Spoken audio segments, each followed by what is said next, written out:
तो नमस्कार दोस्तों, स्वागत है आपका अपने YouTube चैनल पार्स अकेडमी ऑफ जीके में। दोस्तों आज के इस वीडियो में हम 29 जनवरी करंट अफेयर्स के बारे में डिस्कस करने वाले हैं, जो आने वाली रेलवे की ग्रुप डी और एनटीपीसी के लिए अत्यंत महत्वपूर्ण है। तो दोस्तों वीडियो को अंत तक देखें और जिन लोगों ने मेरे चैनल अभी तक सब्सक्राइब नहीं किया चैनल सब्सक्राइब कर लें और बेल आइकन के बटन को प्रेस करें, जिससे आपको जीके अपडेट्स मिलता रहे। और वीडियो को लाइक कमेंट शेयर करना ना भूलें, जिससे दूसरों को भी जीके अपडेट्स होता रहे।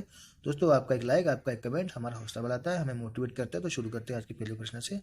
दोस्तों आज का पहला प्रश्न इस प्रकार है, भ्रष्टाचार अवधारणा सूचकांक 2021 में 180 देशों की सूची में भारत कौन से स्थान पर है। ठीक है दोस्तों, तो भारत जो है ये रहा है 85वें स्थान पर। कौन से स्थान पर दोस्तों?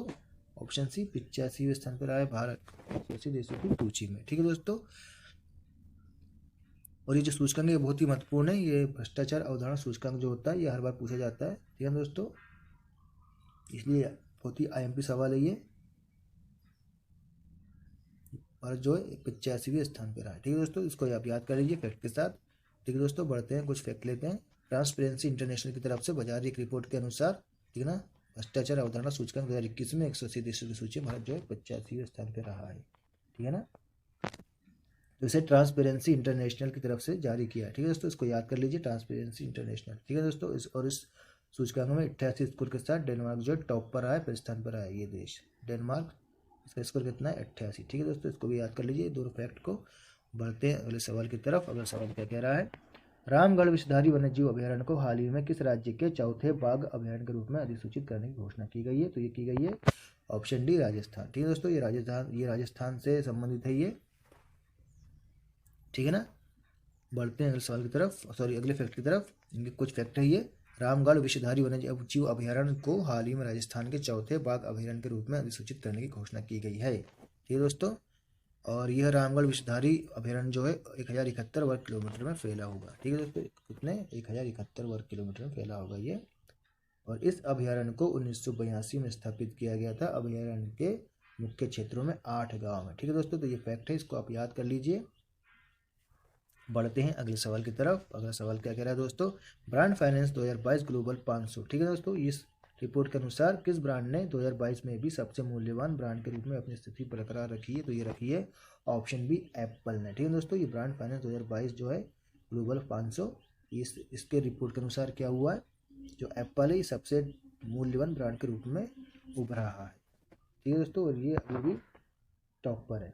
2021 में भी ये टॉप पे था और 2022 में भी सबसे मूल्यवान जो ब्रांड बन के रूप में अपनी स्थिति जो है बरकरार रखी है इसने, एप्पल ने। जानते हैं कुछ फैक्ट इसके बारे में। इस लिस्ट में अमेजन दूसरे स्थान पर है और गूगल तीसरे स्थान पर। ठीक है दोस्तों, ये टॉप 3 ब्रांड बन गए हैं। पहले पे एप्पल, दूसरे पे अमेजन, तीसरे पे गूगल। तो इसको आप याद कर लीजिए, ये टॉप 3 ब्रांड वैल्यू है इनकी, मूल्यवान ब्रांड। ठीक है दोस्तों, पहले पर एप्पल है, दूसरे पे अमेजन और तीसरे पर गूगल। ठीक है दोस्तों, रूस, चीन, ईरान की सेना ने हाल ही में किस खाड़ी में संयुक्त नौसैनिक अभ्यास चीरू 2Q22 आयोजित किया? ठीक है दोस्तों, तो ये किया है ऑप्शन डी ओमान की खाड़ी में। ठीक है ना, रूस, चीन, ईरान की सेना ने ओमान की खाड़ी में संयुक्त नौसैनिक अभ्यास चीरू 2Q22 आयोजित किया। ठीक है ना, तो ये ओमान की खाड़ी जो है इसको आप याद कर लीजिए, कई बार पूछा जा चाहता है जितने भी अभ्यास होते हैं सेना के। ठीक है दोस्तों, राष्ट्रपति रामनाथ कोविंद ने हाल ही में किस ओलंपिक गोल्ड मेडलिस्ट को परम विशिष्ट सेवा पदक से सम्मानित किया है? तो ये किया है ऑप्शन सी नीरज चोपड़ा को। ठीक है दोस्तों, नीरज चोपड़ा को क्या दिया है? परम विशिष्ट सेवा पदक से सम्मानित किया है। ठीक है, इसे आप याद कर लीजिए। अब ये जानते हैं कुछ फैक्ट। राष्ट्रपति रामनाथ कोविंद ने हाल ही में Olympic gold medallist Neeraj Chopra को परम विशिष्ट सेवा पदक से सम्मानित किया है। ठीक है, और नीरज चोपड़ा भारतीय सेना में क्या है? भारतीय सेना में सूबेदार है। ठीक है दोस्तों, ये फैक्ट याद कर लीजिए। नीरज चोपड़ा भारतीय सेना में सूबेदार है। उन्होंने 2016 में नायब सूबेदार के सीधे प्रवेश के रूप में 4 राजपुताना राइफल्स में दाखिला लिया था। ठीक है दोस्तों, नायब सूबेदार के सीधे प्रवेश के रूप में 4 राजपुताना राइफल्स में दाखिला लिया था कब? 2016 में। ठीक है, ये कुछ फैक्ट थे, आप याद कर लीजिए। बढ़ते हैं अगले सवाल की तरफ। मराक्कर अरेबिक दलिंते सिंघम और किस इंडियन मूवी को ऑस्कर 2022 के लिए शॉर्टलिस्ट किया गया? तो वो किया गया ऑप्शन बी जय भीम मूवी को। ठीक है दोस्तों, किसको? जय भीम मूवी को और अरेबिक दलित सिंघम। कौन सी? मराक्कर अरेबिक दलित सिंघम और जय भीम मूवी को क्या किया गया? ऑस्कर 2022 के लिए शॉर्टलिस्ट किया गया। ठीक है दोस्तों, पढ़ते हैं अगले सवाल की तरफ। अगला सवाल क्या कह रहा है, 28 जनवरी को विश्व भर में कौन सा दिवस मनाया जाता है? तो ये मनाया जाता है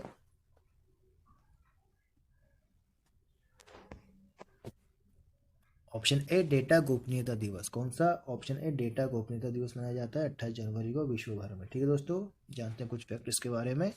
डेटा गोपनीयता दिवस 28 जनवरी को विश्व भर में मनाया जाता है। ठीक है दोस्तों, और इस दिवस को बनाने की शुरुआत कब हुई थी? तो इस दिवस को बनाने की शुरुआत हुई थी 28 जनवरी 1981 में। ठीक है दोस्तों, कब? 28 जनवरी सन 1981 से की गई थी इस दिवस को बनाने की शुरुआत, डेटा गोपनीयता दिवस। ठीक है दोस्तों, बढ़ते हैं अगले सवाल की तरफ। निम्न में से किस देश ने हाल ही में 70,000 AK-203 क्लाशिको असल्ट राइफल भारतीय सशस्त्र बलों को सौंपी है? तो किसने सौंपी है? ऑप्शन डी, रूस ने। ठीक है दोस्तों, कौन सी? 70,000 AK-203 क्लाशिको असल्ट राइफल है। ठीक है दोस्तों, उसने सौंपी है भारतीय सशस्त्र बल को। ठीक है दोस्तों, बढ़ते हैं अगले सवाल की तरफ। हाल ही में 27 जनवरी को पूरे विश्व भर में कौन सा दिवस मनाया गया? तो ये मनाया गया ऑप्शन सी, अंतर्राष्ट्रीय प्रलय स्मरण दिवस मनाया गया। ठीक है दोस्तों, 27 जनवरी को याद कर लीजिए इसको। बढ़ते हैं अगले सवाल की तरफ। हाल ही में किस देश ने तेल रिसाव के कारण पर्यावरण आपातकाल की घोषणा की? तो ये किसने की है? ये की है ऑप्शन सी, पेरू ने। ठीक है दोस्तों, तेल रिसाव के कारण पर्यावरण आपातकाल की घोषणा किसने की है? तो ये की है पेरू ने। आप इसको याद कर लीजिए। बढ़ते हैं अगले सवाल की तरफ। हाल ही में किसने माई CGHS मोबाइल ऐप लॉन्च किया है? ठीक है दोस्तों, तो माई CGHS मोबाइल ऐप लॉन्च किया है option C, doctor Mansukh Mandaviya जी ने। ठीक है दोस्तों, इसको याद कर लीजिए। कई बार पेपर में पूछा जाता है कि कौन सा मोबाइल ऐप किस मंत्री ने लॉन्च किया है। ठीक है दोस्तों, तो माई CGHS मोबाइल ऐप लॉन्च किया है डॉक्टर मनसुख मंडविया जी ने। ठीक है, इंपॉर्टेंट सवाल है ये। जानते हैं कुछ फैक्ट के बारे में जो अभी हाल ही में घटित हुए। तो राष्ट्रीय करंट अफेयर्स के बारे में जानते हैं कुछ फैक्ट। वर्चुअल फॉर्मेट में पीएम मोदी ने पहले भारत मध्य एशिया शिखर सम्मेलन की मेजबानी की। ठीक है दोस्तों, तो ये वर्चुअल फॉर्मेट का पहला भारतीय मध्य शिखर सम्मेलन था। ठीक है दोस्तों, इसे पीएम मोदी ने इसकी मेजबानी की है। दूसरा फैक्ट क्या है? संस्कृति राज्य मंत्री मनीषा लेखी ने सचित्र comic book India women unsung heroes का विमोचन किया। ठीक है दोस्तों, और जाने माने लेखक चिकित्सक नशा मुक्ति कार्यकर्ता अनिल अवाचट का पुणे में 78 साल की उम्र में निधन हो गया। ठीक है, और अत्यंत महत्वपूर्ण, चीन ने अरुणाचल प्रदेश के लापता किशोर मिराम तारोन को भारतीय सेना को सौंपा। ठीक है दोस्तों, इनका ये अभी हाल ही में चर्चा थी, मिराम तारोन। ठीक है दोस्तों, ये कुछ फैक्टर्स को याद कर लीजिए। अब जानते हैं कुछ आर्थिक करंट अफेयर्स के बारे में। ठीक है दोस्तों, तो एयर इंडिया को टाटा समूह को सौंपा गया। ठीक है दोस्तों, आधिकारिक रूप से जो है एयर इंडिया जो है टाटा समूह को सौंप दी गई है। ठीक है ना, ये बहुत ही इंपॉर्टेंट सवाल है, सॉरी फैक्ट है, ये पूछ सकते हैं। ये अंतर्राष्ट्रीय करंट अफेयर्स के बारे में डिस्कस करते हैं अब। 26 जनवरी को मनाया गया अंतर्राष्ट्रीय सीमा शुल्क दिवस। ठीक है दोस्तों, 27 जनवरी को क्या मनाया गया? प्रलय पीड़ितों की स्मृति में अंतर्राष्ट्रीय स्मरण उत्सव दिवस। ठीक है दोस्तों, तो ये आप याद कर लीजिए। ये दो दिवस जो है अत्यंत महत्वपूर्ण है, आ सकते हैं पेपर में। अब खेल कूद करंट अफेयर्स के बारे में चर्चा करते हैं। 2022 एशियाई खेल हांगजो जो कि चीन में होने वाले हैं, इस यहाँ पर T20 क्रिकेट को शामिल किया गया। ठीक है दोस्तों, T20 क्रिकेट को शामिल कर लिया गया है 2022 एशियाई खेल हांगजो जो कि चीन में होने वाले हैं। ठीक है दोस्तों, और भारत की 1964 टोक्यो ओलंपिक स्वर्ण पदक विजेता हॉकी टीम के कप्तान चरण सिंह का 90 वर्ष की उम्र में निधन हो गया। ठीक है दोस्तों, इसको भी याद कर लीजिए। ये दो इंपॉर्टेंट फैक्ट है दोस्तों। जिन लोगों ने चैनल को सब्सक्राइब नहीं किया, सब्सक्राइब करें, लाइक कमेंट शेयर करते रहिए दोस्तों। आपका एक लाइक, आपका एक कमेंट हमको काफ़ी हौसला देता है और हमारा मोटिवेशन भी करता है। ठीक है दोस्तों, वीडियो देखने के लिए बहुत बहुत आपका आभार।